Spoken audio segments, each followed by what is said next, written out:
Como vimos anteriormente, o século XX não pediu licença para entrar em união. Ele chegou com o apito estridente do progresso e a promessa de conectar o interior ao mundo. Mas o progresso não domava a natureza. Anualmente, o céu de chumbo desafiava a fé do povo uniãonense, trazendo o medo que vinha do rio. O inverno era tempo de vigília. O mundaú, que dava o peixe, era o mesmo que, em fúrias cíclicas, reclamava o território que a cidade tentava ocupar. Para reafirmar a fé, no início do século, ergueram um cruzeiro na parte alta da cidade, um refúgio de oração e berço de lendas sombrias. Dizem que ali surgiu um profeta, anunciando que um dia a grande água viria com força suficiente para lamber a cruz no alto da matriz. Para alguns, delírio, para outros, um aviso. Enquanto a cidade temia o rio, um filho da terra, Correia de Oliveira, usava sua pena para enfrentar outro tipo de medo, o medo do passado. Visionário, ele compreendeu que a identidade de união estava enterrada na Serra da Barriga. Sua obra, Troia Negra, foi um resgate histórico. Numa época de silêncio e vergonha sobre o passado quilombola, o poeta transformou a resistência de Zumbi em um episódio épico e de orgulho. Nesse mesmo período, a fisionomia urbana de União começou a ser desenhada pelas mãos de ferro do coronel Basiliano Sarmento. Como intendente, ele foi o arquiteto da modernidade local. Dele vieram os prédios públicos que organizaram a cidade.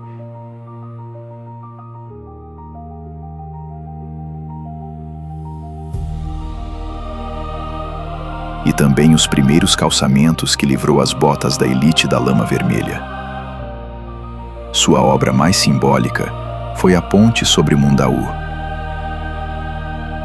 Mais que concreto, era a tentativa definitiva de domar o rio e expandir o comércio.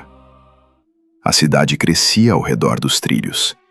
O nome União nasceu dessa vocação, ser o ponto de convergência ferroviária entre Alagoas e Pernambuco. Anos antes, em 1898, Campos Salles assumiu a presidência da República e encontrou o país numa situação financeira que classificou como calamitosa. Entre as medidas adotadas para reduzir os gastos do governo, destacou-se o arrendamento das estradas de ferro da União. Todas as vias férreas nordestinas foram arrendadas à empresa ferroviária inglesa Great Western. No novo século, a economia pulsava em União, e a cidade viveu o apogeu do ouro branco. O óleo de algodão Cometa trouxe orgulho e uma medalha de ouro na Exposição Nacional no Rio de Janeiro. Mas o mercado é um moinho implacável. A fábrica passou por sucessivas mãos, até que as chaminés parassem de fumegar, marcando o fim da era do algodão. O vácuo deixado pelo algodão foi preenchido pela monocultura da cana-de-açúcar, que se alastrou pela paisagem como um mar verde. Engenhos tradicionais como Guanabara, Anhumas e Boa Vista multiplicavam-se, mantendo viva a herança do açúcar. Mas a tecnologia evoluía. A fundação da usina Lajinha nos anos 20 marcou o fim da era dos engenhos obsoletos. Com maior capital e poder de transporte ferroviário, as usinas transformaram os antigos senhores de engenho em meros fornecedores de cana. A cidade viveu uma revolução luminosa. A figura romântica do acendedor de lampiões, imortalizada por Jorge de Lima, saía de cena. O brilho intenso da eletricidade a motor substituiu o gás, expulsando as sombras das ruas principais. A fé também ganhava sua fortaleza. A Igreja Matriz, dedicada a Santa Maria Madalena, foi finalmente concluída. Sua torre ganhou o sino José, batizado pelo vigário José Ayala, o primeiro padre natural de União. O sino ecoava por toda a cidade, marcando as horas e as preces de um povo devoto.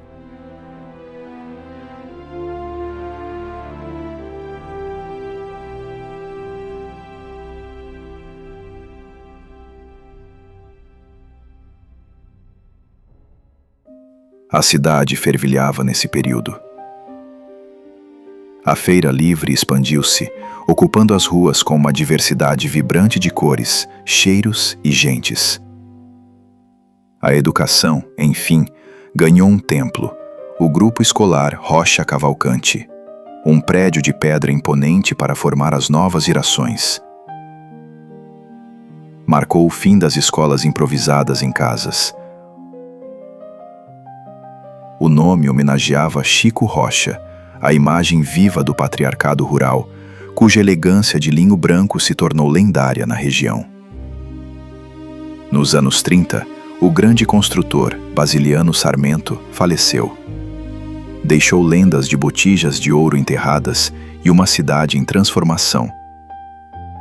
Sua morte, sem testamento, marcou o fim de uma era de poder centralizado nas mãos dos coronéis.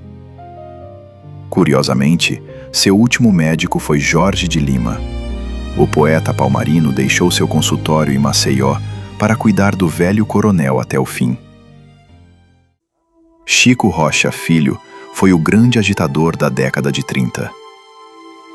Ele quem trouxe a magia do cinema para a União e produziu Um Bravo do Nordeste, o primeiro filme gravado em solo alagoano. Um faroeste gravado nas fazendas Anhumas e Santo Antônio da Lavagem, onde o próprio Chico Rocha foi um dos protagonistas. O filme estreou em Maceió em 1931. Mas logo após a exibição, a única cópia desapareceu com o diretor, tornando-se uma lenda do cinema perdido. O Cine Fênix, que surgiu logo depois, tornou-se o templo do lazer e virou o passatempo favorito de quem morava em União. Uma janela para o mundo além das serras. A vida social girava em torno dos clubes. O Clube dos Comerciários marcou época. Era o ponto de encontro da elite que surgia com o comércio e a indústria. Já a Associação Atlética Palmarina era o palco dos grandes eventos sociais, como o Carnaval, por exemplo. Com a construção do Hospital São Vicente, União passou a cuidar dos seus com dignidade, um marco de assistência, caridade e progresso. E a fé encontrou um novo guia. Padre Clóvis, com sua presença firme e sensível, tornou-se referência espiritual e social. Sacerdote, educador e conselheiro, ajudou a moldar gerações. Caminhar por União nessa época era percorrer o humor popular. Ruas com nomes como Rua do Percevejo e Cangote Liso revelavam o cotidiano sem filtros. Nomes curiosos que o tempo e a modernização tratariam de apagar, mas que permanecem na memória oral da cidade. A cidade ganhava forma.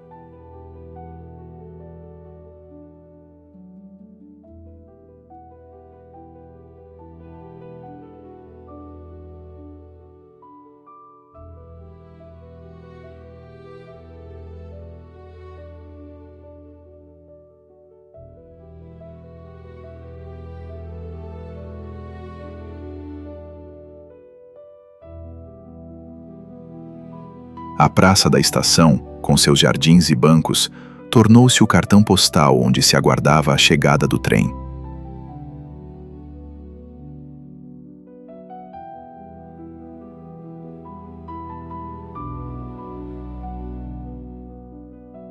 Nos anos 40, ergueu-se o prédio dos Correios, mais um sinal da modernidade.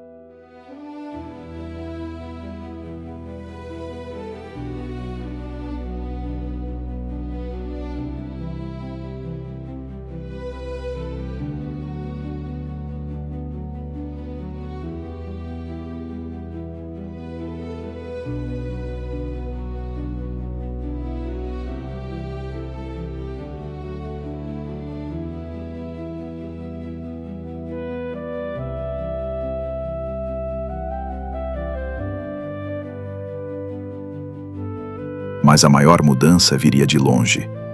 Enquanto a cidade se modernizava, o Brasil de Vargas buscava a ordem. Um decreto federal exigia o fim da duplicidade de nomes de cidades. Havia muitas uniões pelo Brasil. Uma comissão foi criada para propor um novo nome que desse identidade única à cidade. O destino de união estava selado. Era preciso um nome que a diferenciasse e, ao mesmo tempo, resgatasse sua essência mais profunda. Em 1º de janeiro de 1944, a cidade amanheceu com uma nova identidade. Um ato de justiça histórica oficializado por decreto. União agora era União dos Palmares. O nome deixou de ser apenas localização e assumiu um sentido histórico profundo. Palmares deixava de ser um sussurro de vergonha para se tornar o sobrenome de glória da cidade. O nome ajudou a resgatar o orgulho. A Serra da Barriga, antes temida, começava a ser vista como o altar da resistência. Entre as águas do Mundaú e a proteção das serras, a cidade seguiu seu caminho. O antigo refúgio de Zumbi transformou-se em destino de memória e reverência. Em 2007, essa herança ganhou forma concreta com o Parque Memorial Quilombo dos Palmares. Marco definitivo da reconstrução histórica do maior quilombo das Américas. União dos Palmares cresceu, se modernizou, mas nunca deixou de ser moldada pelas forças que a criaram. Os trens partiram, porém o Mundaú continua marcando o compasso da cidade. A fé em Santa Maria Madalena permanece inabalável.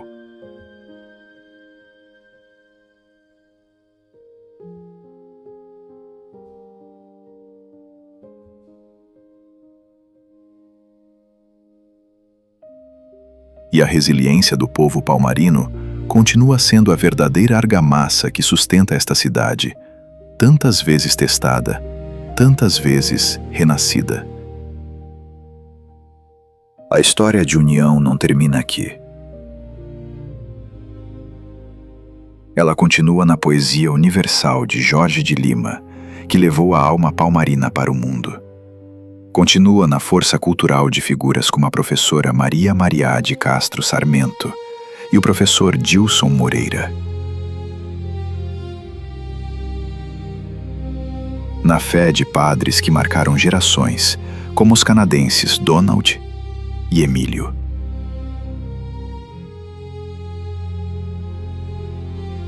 Na dedicação de educadores como Salomé da Rocha Barros e Correia Viana. Na inteligência e no pensamento de intelectuais como Jairo Viana e Povina Cavalcante.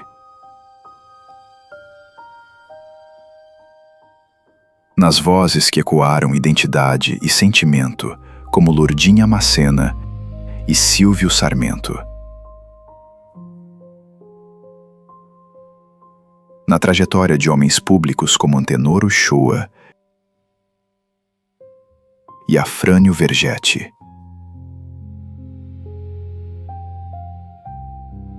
E, sobretudo, ela continua ecoando no grito de liberdade de Zumbi, o eterno guardião da Serra da Barriga.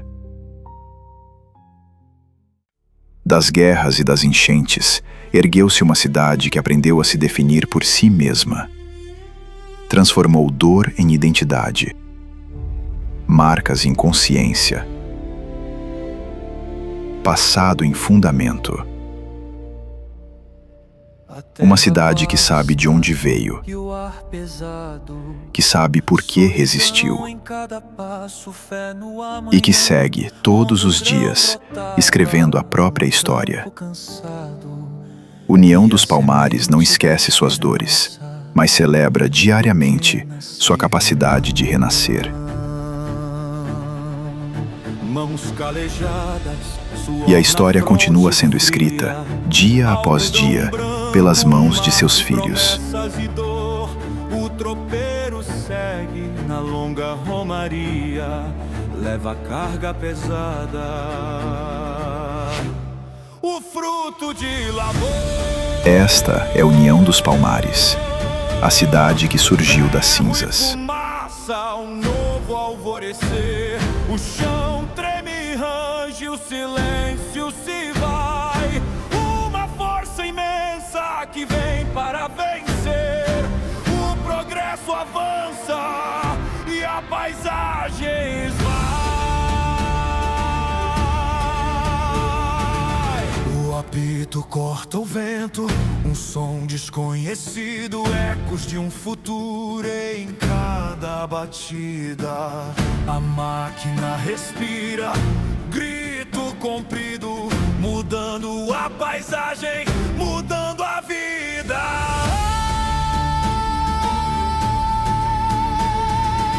O horizonte abre, a linha se estende, novos caminhos forjados em metal.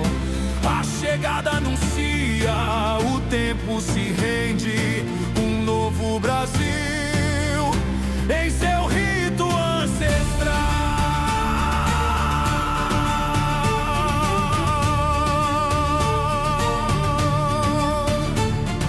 O rastro do passado na bruma da estação, uma melancolia que o futuro não desfaz.